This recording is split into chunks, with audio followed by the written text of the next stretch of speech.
From Wish TV and the All Indiana Podcast Network, this is the News 8 Daily 8 Podcast with Wish TV's Kylie Conway. A Wish TV News 8 update. Hi, I'm Kylie Conway, and this is your News 8 Daily 8 for Wednesday, March 15th. It is going to be much warmer today. Winds are going to shift to come out of the south. These southerly winds bring a lot of sunshine, and temps are going to push into the upper 40s to low 50s. Much better than we had yesterday, and quite the improvement from the low to mid-20s we had this morning. Cloud cover is going to partially increase second half of the day, but we will see plenty of sunshine. Clouds move in more by tonight, with our next chance of rain not far behind. And assault weapons, ban them again. Do it now. Enough. Do something. Do something big.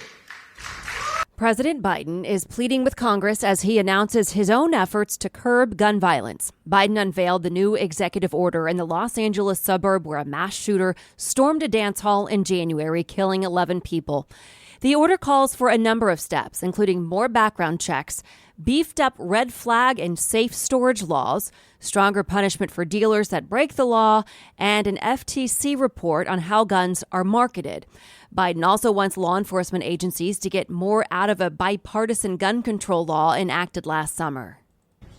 They'll accelerate and intensify this work to save more lives more quickly. Second thing it does, the executive order ramps up our efforts to hold the gun industry accountable.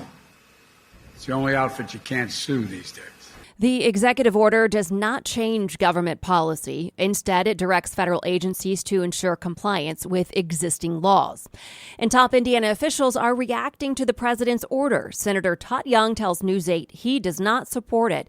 He says Congress should have to vote on anything that impacts gun control. Passionately for the Second Amendment. It happens to be,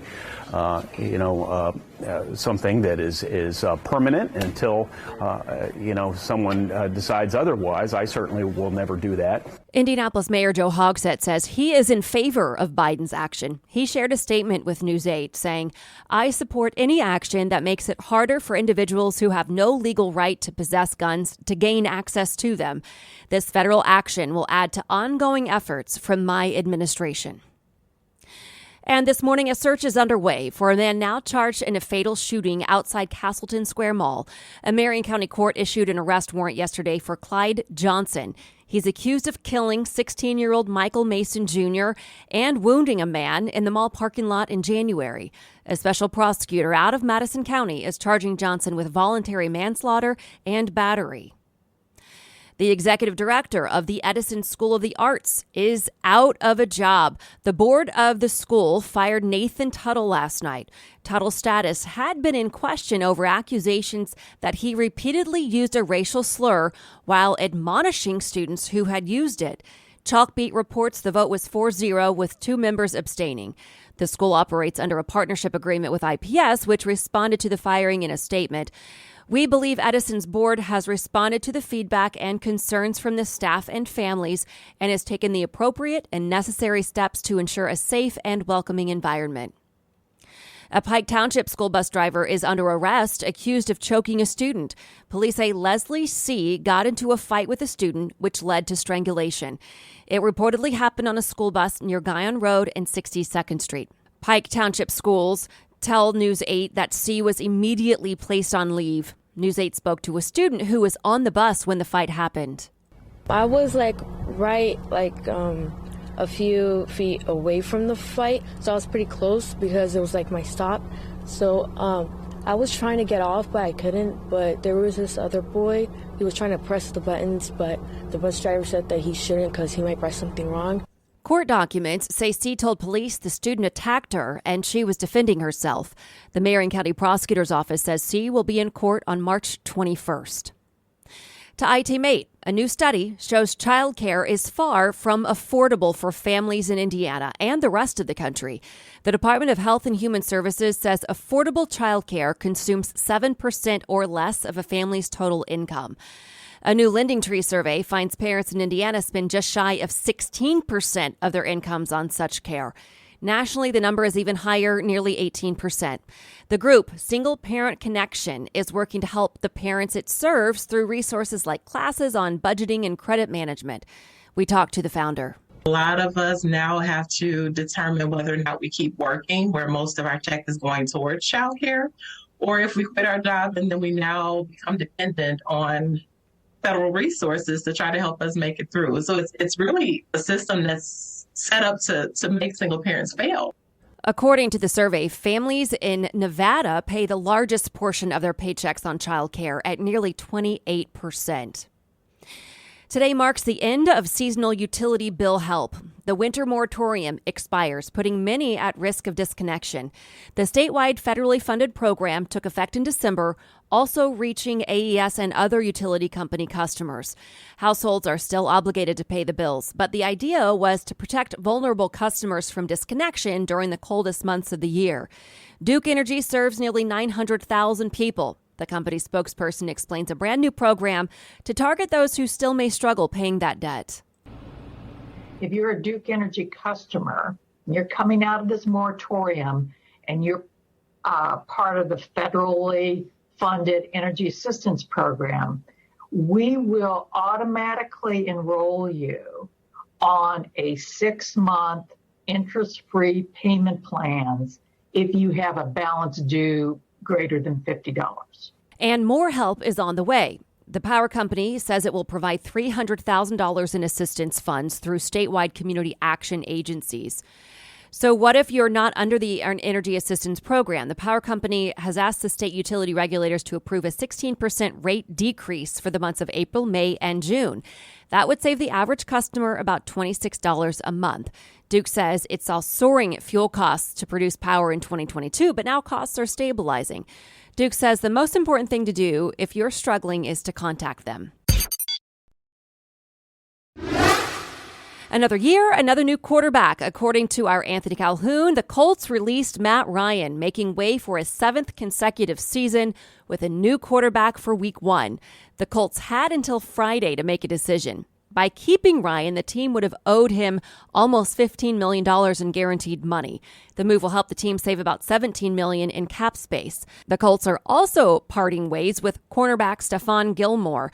The team sending the 5-time Pro Bowler to the Cowboys for a 5th-round pick in next year's draft. According to our insider Zach Kiefer, the move saves the Colts another $10 million in cap space. And the team is also making history with its newest roster addition. The Colts are signing LA Rams kicker Matt Gay. His 4-year, $22.5 million deal is the biggest contract for a kicker in NFL free agency history. Gay spent 3 seasons with the Rams, winning Super Bowl 56. He shared his excitement to join the team, tweeting, "Let's get it, Indy." Gay previously spent time with the Colts in 2020 on the practice squad. Honda is making a massive move to Indiana. The car maker says workers in Greensburg will make the company's flagship sedan, the Accord. Production is shifting from Marysville, Ohio. The Greensburg facility is one of 5 Honda plants nationwide and currently makes Civics. Honda says Accord production in Indiana will start in 2025. Nearly 250,000 people have no electricity across the Northeast as a winter storm dumps heavy, wet snow. Massachusetts crews are working on power lines weighed down by the snowfall. It is the first nor'easter of the year. Many schools are closed, thousands of flights are canceled, and driving is dangerous. I mean, we didn't have snow all winter long, and now we've got the biggest storm of the year. The Storm Track 8 team says another foot of snow could fall in higher elevations in New York, New Hampshire, and Massachusetts today. President Biden says he plans to deliver the eulogy for former President Jimmy Carter. Monday evening at a fundraiser, Biden spoke about a recent visit to see Carter. He told the audience that the former president asked him to do the eulogy. Carter is 98 years old. He remains under hospice care at his home in Georgia. Today will be the first FAA safety summit of its kind in more than a decade. The agency says aviation experts will gather to discuss concrete actions in response to recent close calls at U.S. airports. The news comes as the FAA investigates the 7th incident this year alone, this time at Reagan National Airport near Washington, D.C. The agency says a Republic Airways flight crossed a runway without clearance. A United Airlines flight was using the same runway for takeoff. In the war in Ukraine, a clash in the skies over the Black Sea has American and Russian officials delivering different stories. The U.S. Defense Department says Russian fighter jets flew close to an American drone, dumped fuel in its path, and hit the propeller, forcing it down. Russia claims the craft hit the water on its own when it encountered the Russian planes. By either account, it's the most direct aerial conflict between the countries in many years. Aircraft from both countries have operated over the Black Sea during the war. This is the first known interaction. The Indiana Hoosiers arrive in New York today ahead of their first NCAA tournament matchup. Our Andrew Chernoff is giving you all access to Trey Galloway into Friday night. IU junior guard Trey Galloway is having his best season since joining the program. I think I've grown a lot defensively and offensively. I think it's been a great year. Galloway is averaging around 7 points per game, but he's one of those players whose stats do not tell the whole story. The biggest stat is winning, and that's the one thing I've tried to focus on, is just trying to help my team win. Galloway is widely considered Indiana's glue guy, someone who does whatever needs to be done to help his team win. That may mean scoring a bunch of points one game or making huge defensive plays in another. You need to have those guys in your team, and I think just being that guy and being the guy that can kind of keep things together and do all the little things is huge for our team. I think I can keep doing it and do even more, a better job of that. Last season was a frustrating one for Galloway. He missed 15 games due to injury and ended up having a groin procedure this past offseason. Despite all that, Galloway remained positive and focused on what he needed to do to get back on the court. How were you able to keep a positive mentality heading into this season? Yeah, it was difficult because I spent a lot of time on the sidelines this summer watching our guys get better, and end of last year and during last year, it was really challenging. But I think just, like I said, putting things in perspective, that it could always be worse, and that I'm here at a great university, and things are going to get better. And now that his growth is on full display, he wants to make sure his senior teammates end their IU careers in a memorable way. They've done so much for Indiana. This will be the last run for them. So I think it's really cool to kind of just go out there, not knowing when it's the last time it's going to be played with them. But it's fun, and we all want to win together, and we're going to go out and compete. Galloway says the best piece of advice he's gotten from the seniors on this team is to cherish every moment. He's done that throughout this season, and he will continue to do that throughout this tournament. In Bloomington, Andrew Chernoff, Wish TV, wishtv.com, and like us on Facebook. And you can catch Andrew's first live reports from Albany tonight. Angela Morian is closer to home, covering Purdue in Columbus, Ohio. You can get the latest starting at News 8 at 5 on Wish TV. And we have extended the deadline for the Wish TV basketball bracket bonanza. You now have until noon tomorrow. Up for grabs, a home theater system and a 65-inch 4K TV. You can track how your bracket's doing, as well as a Daybreak team. Just sign up right now by going to wishtv.com. To the Pacers, the team may have to start looking for a new broadcast network soon. Diamond Sports Group, which owns Bally Sports Indiana, is filing for Chapter 11 bankruptcy. According to the Associated Press, the move comes after Diamond Sports Group missed a $140 million interest payment last month. The company owns 19 networks under the Bally Sports banner, with rights to 42 professional teams across the MLB, NBA, and NHL. It says in a news release that it expects to continue to operate during the bankruptcy process. The company also says coverage of games should not be affected. And finally, to business headlines. The mood was definitely cheerier on Wall Street Tuesday. No banks failed, despite concerns that turmoil from the collapse of Silicon Valley Bank would spread. The regional banks that were hit so hard Monday recovered. Wells Fargo says direct deposit issues are resolved and refunds will be issued. The issue emerged Friday when some customers found expected deposits missing from their bank accounts. The bank sent a note to customers that there was a technical issue.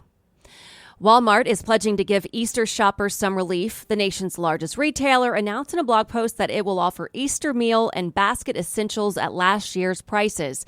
This means customers will be able to get an Easter meal and basket for under $100 each. According to Walmart, which noted that over half of its customers were expecting inflation to have an impact on their celebration. And Coors Sickles are apparently a thing for at least March Madness. It's a non-alcoholic beer-flavored popsicle. They're meant to be enjoyed by anyone over the age of 21 and will be pitched by Dick Vitale. They'll be sent to 800-plus bars in the U.S. to refresh college basketball fans. It was a general consensus that does not sound too great for the majority of us daybreakers, and non-alcoholic, 21 plus. I don't know. We're having a hard time making sense of it all. But hey, if it sounds good to you, take advantage of it. This has been your News 8 Daily 8 for Wish TV. I'm Kylie Conway, online at wishtv.com, and follow us on Facebook when you search Wish TV. This is the News 8 Daily 8 podcast with Wish TV's Kylie Conway. A Wish TV News 8 update on demand. For even more, on demand and on the go. Connect with Wish TV on Facebook at wishtv.com and on the free Wish TV mobile app. Thank you for listening. And be sure to like, subscribe, and follow this podcast for updates every weekday morning on the All Indiana Podcast Network and wherever you get your podcast.